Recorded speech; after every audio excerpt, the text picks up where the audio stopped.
Welcome to my shop. My name is Jeff, and welcome to the Let's Figure This Out channel.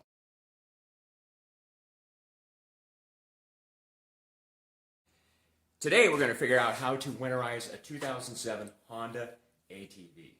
The main areas we need to look at are the tires, the battery, and the fuel.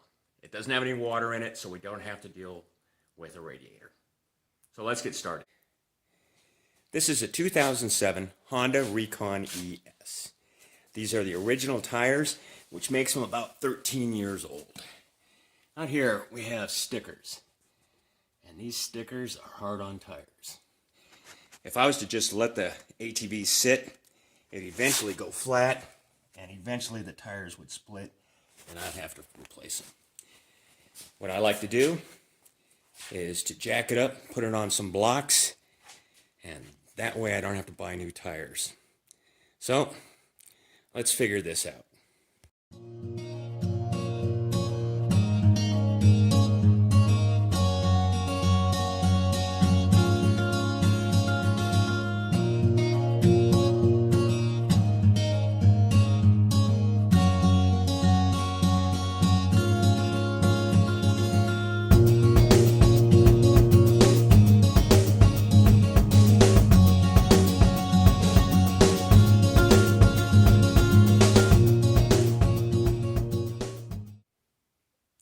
Alright, well we got that all up in the air, and now I don't have to worry about the tires dry rotting out on me if they go flat. So the next step we're going to look at is the battery. The battery is under that seat. Okay, well, let's go figure that out. Okay, a couple things about batteries. These are lead acid, they're not AGMs or anything like that. And batteries are getting kind of pricey. I got a car I just had to replace one on, and it was $150 for a battery. I think the car is worth about $1,500, so they're getting pricey. There's only one thing bad you can do to a battery, and that's let it go flat. It's not the worst thing. The worst thing is letting it go flat and then letting it freeze. My shop is not heated, so if it goes flat, it will freeze, and it may not recover. So knowing that, and knowing that I'm on a farm, I've got a lot of equipment here that has batteries in it. So I have a battery charging station for the winter. I'll go into that once we get over there. But the first thing we want to do is get the battery out of this, and then I'll take you over to the battery charging station, and I'll show you that. Oh, don't get your expectations up. It's not that fancy. Okay, this is where the battery sits. It sits underneath the seat. This is my repair job here. I couldn't find any black, so I just used some brown there. Anyway, to get to the battery, you got to take the seat out, and there it is. So let me get you in a stand. Let me get you someplace where you can keep an eye on things, and I'll figure out how to get this guy out of here. Okay? Hold on.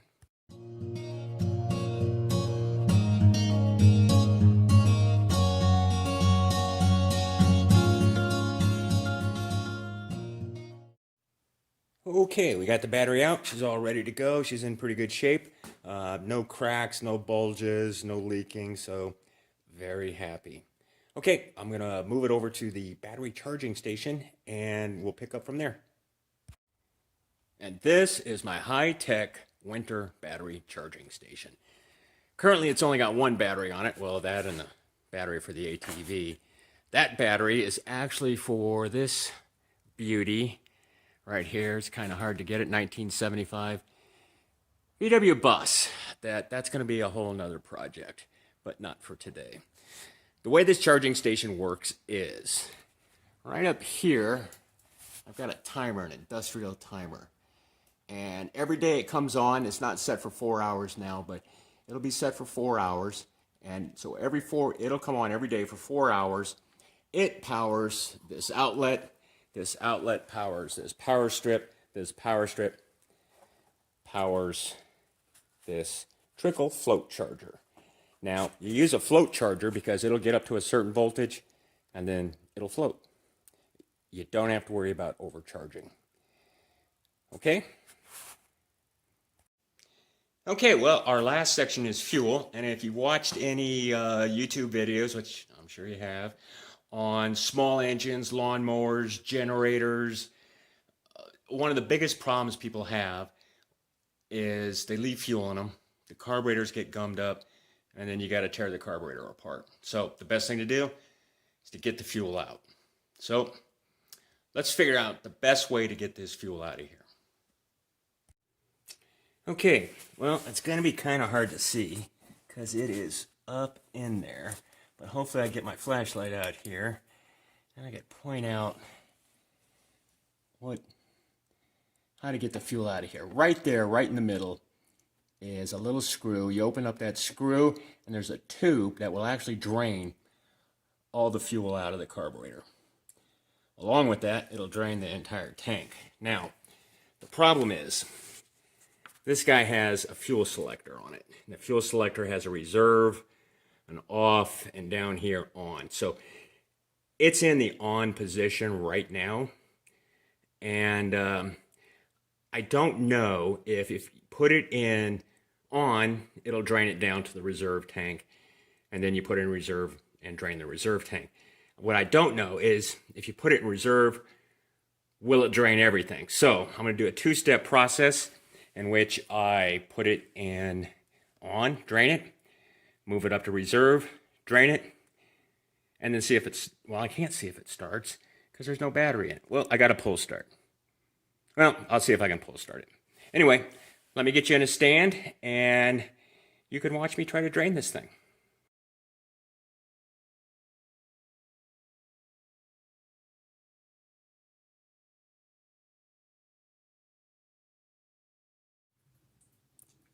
Okay, it is draining away, and that is with it in the on position. Let's go ahead and flip it up here to the reserve. Get that all the way up. Now it's flowing even better.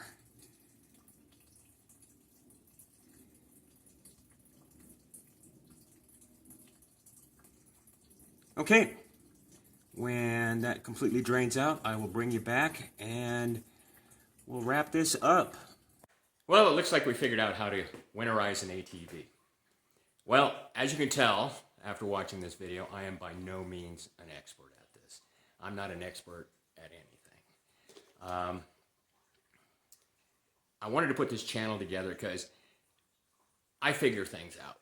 Okay, I have to. I'm too cheap to pay an expert to come in and do it for me, so I like to figure things out, and I enjoy it.